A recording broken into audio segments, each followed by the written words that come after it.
Vous pensez que Domino pourrait tout renverser dans Deadpool 2? Ça tombe bien, nous aussi.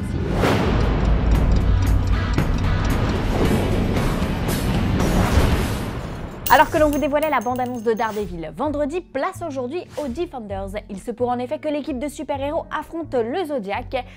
Je vous parle chinois là. Bon, alors pour ceux qui n'auraient pas tout suivi, on reprend. Les Defenders, c'est donc Daredevil, Jessica Jones, Luke Cage et Iron Fist réunis le temps d'une série pour combattre les super-vilains du quartier de Hell's Kitchen à New York. Aujourd'hui, chaque héros évolue dans sa propre série diffusée en exclusivité sur Netflix, bien loin de l'univers cinéma des Avengers.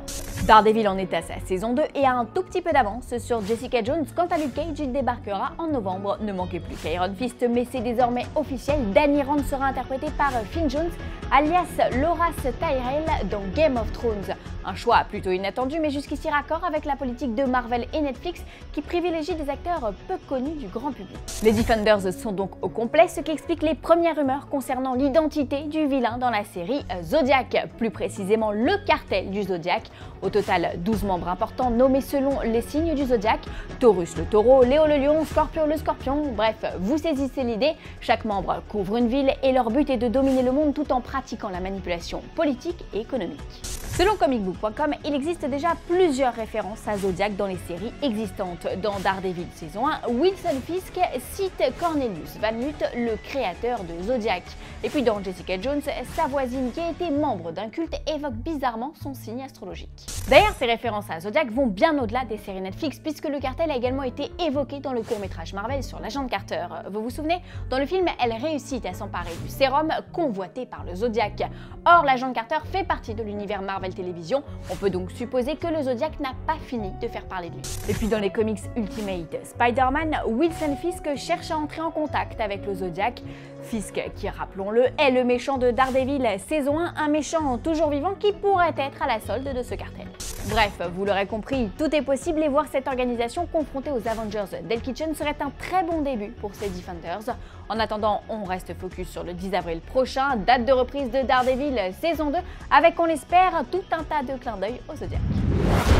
Aussi badass que Tommy Flanagan qui rejoint la bande de Yondu dans Les Gardiens de la Galaxie 2, voici les news en bref. Quelle journée! Quelle merveilleuse journée! C'est un triomphe pour Mad Max, grand vainqueur de cette 88e cérémonie des Oscars. Le film de George Miller a décroché 6 statuettes en s'imposant dans toutes les catégories techniques: meilleur costume, meilleur mixage son, meilleur décor, meilleur maquillage et meilleur montage.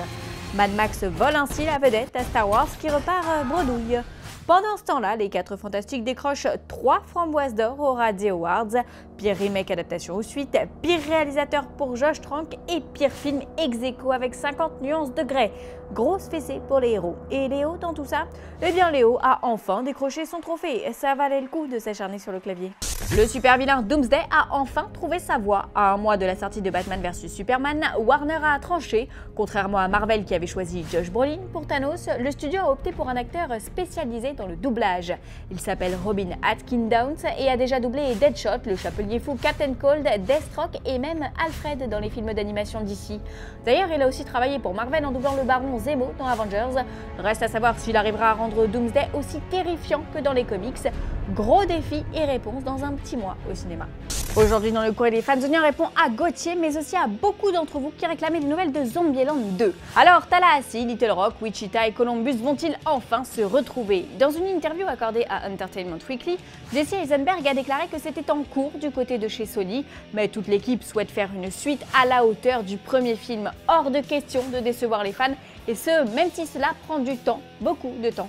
Il s'agit donc aujourd'hui d'un work in progress qui va dans le bon sens, mais ce n'est malheureusement pas pour tout de suite, d'autant qu'Eisenberg est très pris par les promotions de Batman vs Superman et Insaisissable 2, il va donc falloir être patient.